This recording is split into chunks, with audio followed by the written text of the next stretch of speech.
आप सभी को जय मसीह की। आज का पवित्र वचन है यूहन्ना 4 के यीशु और सामरी स्त्री का। तो इस वीडियो को पूरा ध्यान से जरूर सुनना। परमेश्वर आप सभी को आशीष दे और बहुतायत से आशीष दे। तो आइए हमारे साथ परमेश्वर के पवित्र वचन को पढ़िए। प्रभु का पवित्र वचन कहता है, फिर जब प्रभु को मालूम हुआ कि फरीसियों ने सुना है कि यीशु यूहन्ना से अधिक चेलों बनाता और उन्हें बपतिस्मा देता है, यद्यपि यीशु स्वयं नहीं वरन उसके चेले बपतिस्मा देते थे, तब वह यहूदियों को छोड़कर फिर गलील को चला और उसको सामरियों से होकर जाना आवश्यक था। इसीलिए वह सूखर नामक सामरिया के एक नगर तक आया जो उस भूमि के पास है जिसे याकूब ने अपने पुत्र यूसुफ को दिया था, और याकूब का कुआं भी वही था। अतः यीशु मार्ग का थका हुआ उस कुएं पर यूं ही बैठ गया। यह बात 6 घंटे के लगभग हुई। हालेलुया। इतने में एक सामरी स्त्री जल भरने आई। यीशु ने उससे कहा, मुझे पानी पिला, क्योंकि उसके चेलों तो नगर में भोजन मोल लेने को गए थे। उस सामरी स्त्री ने उससे कहा, तू यहूदी होकर मुझ सामरी स्त्री से पानी क्यों मांगता है? क्योंकि यहूदी सामरियों के हाथ किसी प्रकार का व्यवहार नहीं रखते। क्योंकि यहूदी सामरियों के साथ किसी प्रकार का व्यवहार नहीं रखते। यीशु ने उत्तर दिया, यदि तू परमेश्वर के वरदान को जानती और यह भी जानती कि वह कौन है जो तुझे कहता है मुझे पानी पिला, तो तू उससे मांगती और वह तुझे जीवन का जल देता। स्त्री ने उससे कहा, हे प्रभु, तेरे पास जल भरने को तो कुछ है भी नहीं और कुआं गहरा है, तो फिर वह जीवन का जल तेरे पास कहाँ से आया? क्या तू हमारे पिता याकूब से बड़ा है, जिसने हमें यह कुआं दिया और अपनी संतान और अपने पशु समेत इसमें से पिया?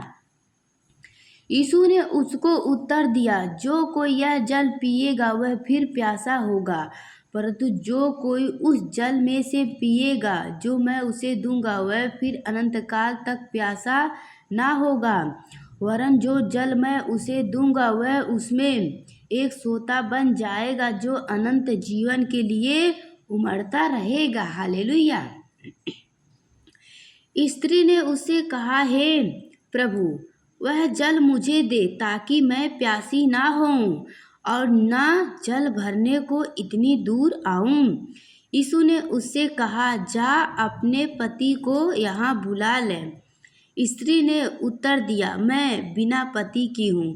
यीशु ने उससे कहा, तू ठीक कहती है, मैं बिना पति के हूँ, क्योंकि तू 5 पति कर चुकी है और जिसके पास तू अब है वह भी तेरा पति नहीं। यह तूने सच ही कहा। हालेलुया।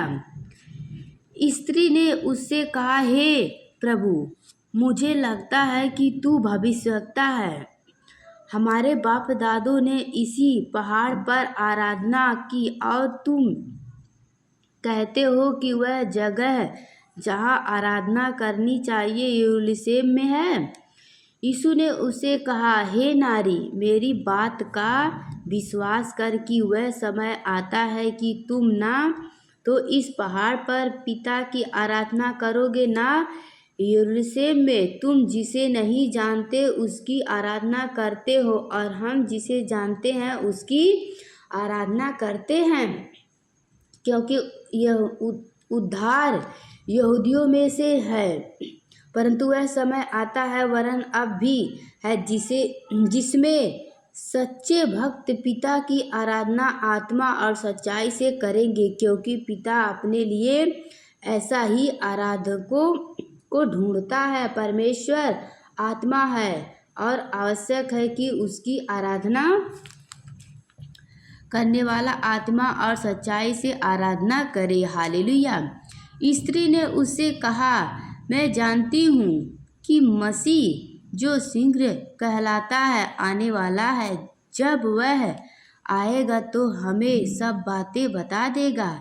यीशु ने उससे कहा, मैं जो तुझसे बोल रहा हूँ वही हूँ। यस, आमीन, हालेलुया। तो देखिए, जितने भाई बहन ने वचन को सुना, विश्वास किया, प्रभु सभी को आशीष दे। यहाँ वचन में लिखा गया है, परमेश्वर एक आत्मा है और परमेश्वर की आराधना आत्मा और सच्चाई से करना चाहिए। जैसे यहाँ लिखा गया है वचन में, देखिए आप लोग ध्यान से वचन को समझना। परमेश्वर आत्मा है और आवश्यक है कि उसकी आराधना करने वाला आत्मा और सच्चाई से आराधना करे। यस, आमीन, हालेलुया। तो मैं उम्मीद करती हूँ कि आप लोग को वचन समझ आया होगा। प्रभु आप सभी को आशीष दे और बहुतायत से आशीष दे।